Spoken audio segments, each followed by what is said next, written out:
ওম শান্তি। আজকের মূল্য তারিখ 28/9/2024। বাবাকে বলা হয় জ্ঞানের সাগর। উনি ভক্তি সম্পর্কে সম্পূর্ণ জ্ঞাত যে ভক্তি কবে থেকে শুরু হয়েছে, কবে সম্পূর্ণ হবে, বাবা এসেই বুঝিয়ে বলেন। সত্যযুগে তোমরাই দেবী দেবতা বিশ্বের মালিক ছিলে, ওখানে ভক্তির নামটুকুও নেই, একটাও মন্দির ছিল না, সব দেবী দেবতারাই ছিল।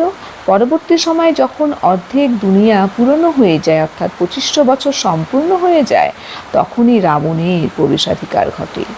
বাবা তাই বলেছেন, মিষ্টি বাচ্চারা, যখন তোমরা নাম্বার অনুসারে শতপ্রধান হয়ে উঠবে, তখনই ন্যাচারাল ক্যালামিটিস বা বিনাশের ফোর্স অর্থাৎ তীব্রতা বাড়বে আর এই পুরনো দুনিয়া সমাপ্তি হবে।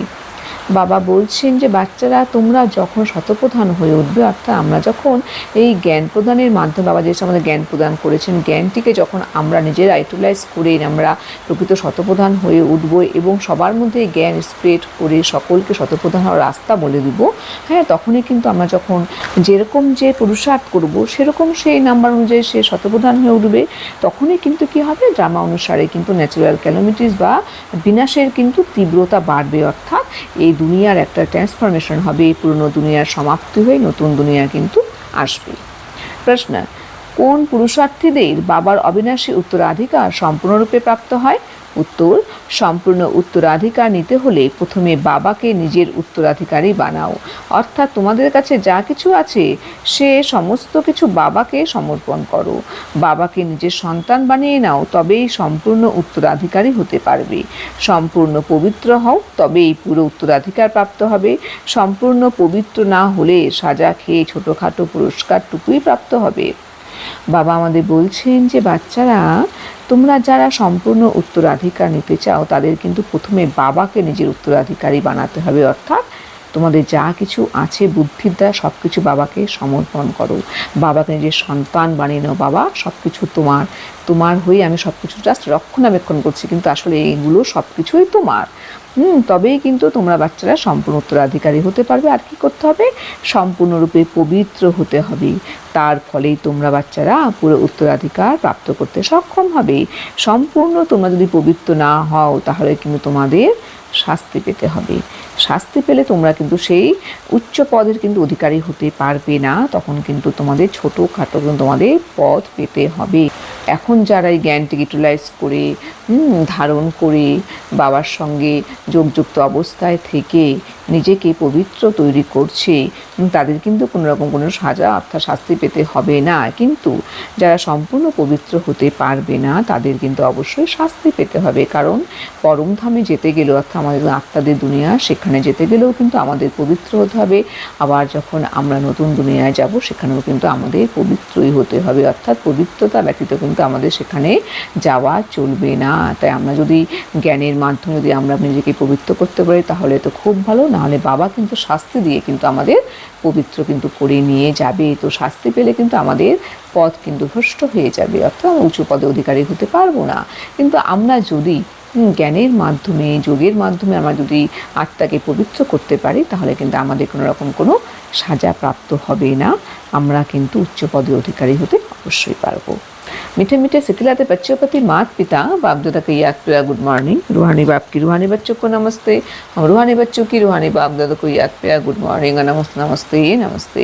ধারণার জন্য মুখ্য সার নাম্বার 1, আত্মাকে পবিত্র করে তোলার জন্য একান্তে ভাতৃতে যোগযুক্ত হতে হবে।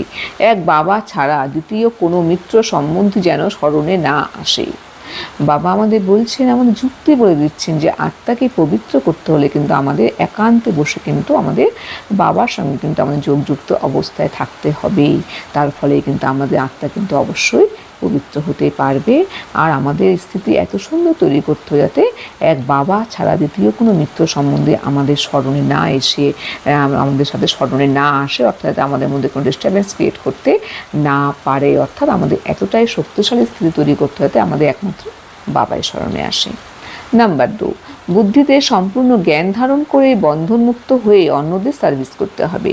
বাবার সাথে প্রকৃত লেনদেন করা উচিত। যেমন বাবা সব কিছু গুপ্তভাবে করেছেন, তেমনই গুপ্তভাবে দান করতে হবে।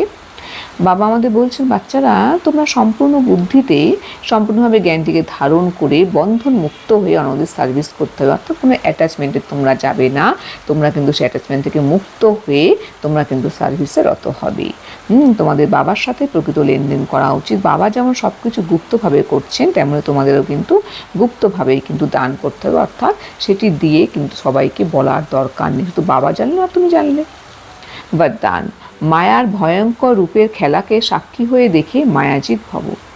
বাবা আমাদের বলছেন যে বাচ্চারা তোমাদের মায়াজিৎ হতে হলে কি করতে হবে? তোমরা মায়াজিৎ তখনই হতে পারবে যখন মায়ার ভয়ঙ্কর রূপে খেলাকে তোমরা সাক্ষী হয়ে দেখবে, তারপরে তোমরা কিন্তু অবশ্যই মায়াজিৎ কিন্তু হতে পারবে। স্পষ্টীকরণ, মায়াকে ওয়েলকাম যারা করে তারা মায়ার ভয়ঙ্কর রূপকে দেখে ঘাবড়ে যায় না।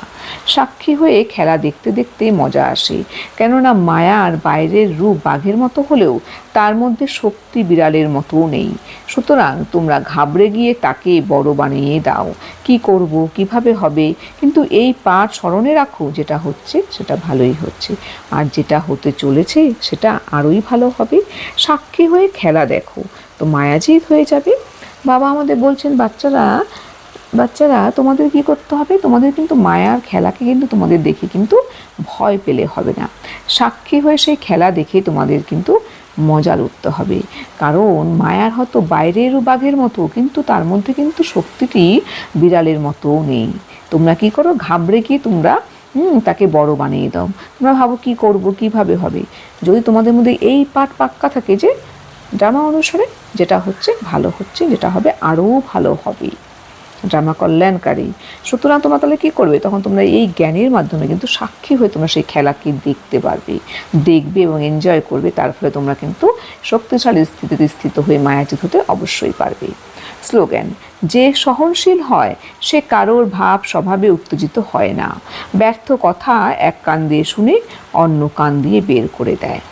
বাবা আজকে বলে দিলেন যে আত্মারা সহনশীল হয় সে কিন্তু কারোর কিন্তু ভাব স্বভাবে কিন্তু এক্সাইটমেন্ট হয় না, তো উত্তেজিত হয় না। যে কোনো রকমের ব্যর্থ কথাকে সে এক কান দিয়ে শুনে কিন্তু অন্য কান দিয়ে বের করে দেয়। ওম শান্তি।